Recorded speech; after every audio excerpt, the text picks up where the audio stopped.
Salut à tous, c'est Eddie. Alors aujourd'hui on se retrouve pour la séance du mercredi sur Photoshop, cette fois-ci.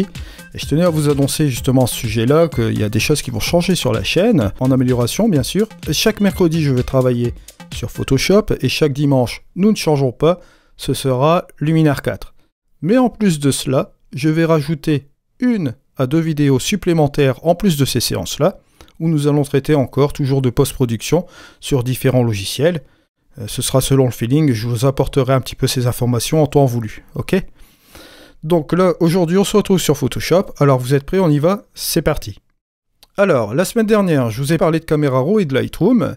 Je vous avais dit qu'en fait, Camera Raw, c'était du Lightroom. Je n'avais en aucun cas dit que Camera Raw provenait de Lightroom, bien au contraire, j'avais dit que Camera Raw et Lightroom utilisaient le même moteur. Ça, c'est une certitude. Et je vais vous expliquer un petit peu pourquoi. Aujourd'hui, si vous êtes utilisateur de Lightroom, vous savez très bien que vous pouvez envoyer un objet dynamique à partir de Lightroom dans Photoshop. Ça va être de la même méthode que si vous utilisez Camera Raw ici directement et que vous l'envoyez directement dans Photoshop. Ok, comme nous l'avions fait la dernière fois. La dernière fois, je suis passé par Bridge, mais si vous prenez votre fichier RAW et vous l'importez directement dans Photoshop, Adobe Camera Raw va s'ouvrir, vous allez faire vos réglages et vous allez pouvoir l'ouvrir en tant qu'objet dynamique. C'est la même chose avec Lightroom. Vous pouvez envoyer votre fichier RAW directement dans Photoshop en objet dynamique. Et bien entendu, vous pouvez l'envoyer aussi en tant qu'image simple, comme vous faites aussi dans Camera Raw. Ça, il n'y a aucun souci là-dessus. C'est un petit peu la petite précision que je tenais quand même à aborder. Ensuite, ici, je travaille bien évidemment sur des calques des réglages. Je ne travaille en aucun cas sur l'image. Donc ici, on va travailler en non destructif. Si par exemple, je reste sur mon calque de niveau là, en appuyant sur commande Alt Shift et E, on va se retrouver sur notre image, sur un calque pixelisé ici. Je vais aller dans Images, je vais aller chercher mes réglages qui sont là. Là, on va retrouver tous les réglages que nous trouvons juste ici, mais on va les appliquer directement sur notre image, sans passer par un calque de fusion. Ok? Alors là, par exemple, j'ai utilisé la courbe. Si par exemple, avec cette courbe-là, je vais monter la luminosité, vous voyez, juste un peu comme ceci, et je vais appuyer sur la touche OK. Ça va être appliqué directement sur notre image. Et en aucun cas, on pourra revenir sur la courbe pour la rectifier. Ça, c'est du destructif, ok? Ça, c'est quelque chose que je ne vais pas utiliser ici. Par contre, si j'utilise la courbe, bon là, je vais en l'occurrence effacer. C'est des choses qu'on avait fait la dernière fois. Voilà. Si je vais aller chercher ma courbe qui est située ici, la courbe va se situer là avec un masque de fusion. Ok. Et ce qui va se passer, c'est que lorsque vous allez faire une petite modification sur votre image, vous allez rajouter un peu de luminosité, admettons, vous allez fermer votre petite croix. Que va-t-il se passer? Vous avez toujours la possibilité de revenir sur votre réglage qui est là, ok, et le modifier. Ok, on est sur un calque de réglage. On ne va pas travailler sur l'image. Donc ça, ce sera en non destructif. Et on n'aura pas de problème là-dessus. Donc ça, c'est la petite différence entre les deux. Ça, faut bien que vous gardiez ça à l'esprit. Là, en l'occurrence, ici, ce que je vais faire, c'est que je vais supprimer ce calque de réglage ici. On va retourner dans l'objet dynamique. Et on va revenir un petit peu par défaut. Voilà, justement, on va garder notre image comme ceci. Juste un petit peu là. Correction de voile, je vais le remettre à 0. On va regarder l'image comme ça. Je vais garder simplement la balance des blancs. On va dire que la balance des blancs, je vais un petit peu même la réchauffer. Je vais changer un peu. Je vais laisser cela comme ceci. Et je vais ouvrir mon objet dynamique. Je vais le rectifier. On va revenir là. Ok? Juste un peu comme ceci. Mais avant toute chose, avant de continuer, je tenais à vous informer que sur mon site internet, vous avez une section liens affiliés qui vous permet d'avoir toutes des réductions sur les logiciels comme Exposure 5, comme ON1 Photoro 2020, Luminar 4, Aurora HDR, Topaz Studio 2, etc. Vous avez toutes ces informations qui sont juste là. Vous avez même des panels de luminosité pour Photoshop aussi également. Je vous invite à aller faire un tour. Et je vous ai aussi également mis un bouton faire un don si vous souhaitez me soutenir au niveau de mon travail des tutoriels. Par avance, je vous remercie. Ici, ce que je vais faire, je vais un peu dupliquer cet objet dynamique. Ok? Si je double-clique sur le premier et que je fais une petite modification sur l'exposition, bon, je vais aller surexposer cette image-là, je vais cliquer sur OK. Là, ce qui va se passer, c'est que l'objet dynamique du dessous va aussi être surexposé. En fait, il va y avoir un lien entre ces deux objets dynamiques. C'est ce que je ne veux pas. Ok? Je vais supprimer cet objet dynamique-là. On va encore double-cliquer dessus. Et on va remettre l'exposition en normal. Ok? Ce que je vais faire, c'est plutôt cliquer ici avec un clic droit et je vais faire nouvel objet dynamique par copier.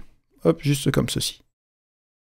Ici, maintenant, si je rajoute par exemple un peu plus d'exposition, en plus 1 par exemple, et je clique sur OK, vous allez voir qu'en fait, l'objet dynamique du dessous n'aura pas changé.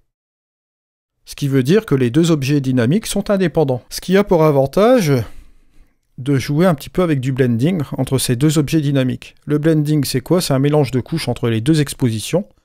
Là, par exemple, j'ai ma sous-exposée et j'ai ma surexposée. Si je veux faire un blending, je pourrais passer par un masque de luminosité, etc. Mais là, je vais vous montrer une petite technique qui est assez sympa. Vous allez cliquer ici, sur le calque du dessus. Vous allez aller sur Options de fusion. Alors ici, vous allez retrouver cette option de fusion qui va être là. Et vous allez sur ce calque ici. Vous avez le calque du dessous. Alors, ce calque, ce qui est en train de se passer, c'est celui qui est surexposé. Moi, ce que je voudrais, c'est un petit peu fusionner ce calque-là avec le calque du dessous, pour faire un mélange, un petit blending. Et pour ce faire, je voudrais non pas faire cela, je pourrais ramener mon point comme ceci. Vous voyez, ça commence à se mélanger, mais ce qui se passe, c'est qu'en ramenant les deux points, vous voyez, on est en train de venir sur leur exposition du dessous. Et là, si je vais ici à 0, ça fait des trucs assez bizarres. Ce que je vais faire, c'est aller chercher le premier point qui est là, en gardant l'autre point qui est ici, le point blanc, sans bouger le point blanc, et je vais aller appuyer sur Commande Alt, ou Ctrl Alt, je pense, sur PC, et je vais aller le ramener délicatement ici sur le point noir. Juste un peu comme ceci. Je vais appuyer sur OK. Et regardez ce qui est en train de se passer. Vous avez la sous-exposée. Vous avez la surexposée. On a fait un blending, vous voyez, naturel, entre les deux objets dynamiques. Sans passer par masque de luminosité. Vous voyez, ça a été très vite fait. Ça, c'était le petit truc que je tenais à vous faire partager. Par exemple, ça peut fonctionner aussi avec différentes expositions. Bon, là, j'ai pris la même image. Vous voyez, on peut faire une image comme ceci et jouer avec ces expositions-là. Et l'avantage de faire cela, si vous voulez revenir en arrière, si vous voulez un petit peu revenir sur vos objets dynamiques, par exemple, bon là, je vais un peu baisser mon ton clair, je vais un peu dégager mes foncés, juste un peu comme ceci. Et un peu comme ça. Et là, on va garder un petit peu cette zone-là. Je vais cliquer sur OK. Vous voyez, ça va s'adapter automatiquement. Regardez la petite différence, avant, après. Ça s'adapte directement. Il faut bien entendu faire attention de ne pas avoir de trop gros écart entre les deux photos, parce que ça pourrait ramener un petit peu une perte de contraste, comme vous pouvez le constater ici, bon, au niveau des nuages. Là, hein. Ok. Alors ce que je peux faire aussi, c'est que là, au niveau de la surexposée, comme elle est un petit peu plus cramée là ici, comme j'ai un petit peu exagéré au niveau de l'exposition, je vais plutôt jouer avec mon curseur des tons foncés, je vais déboucher plus mes ombres. Vous voyez.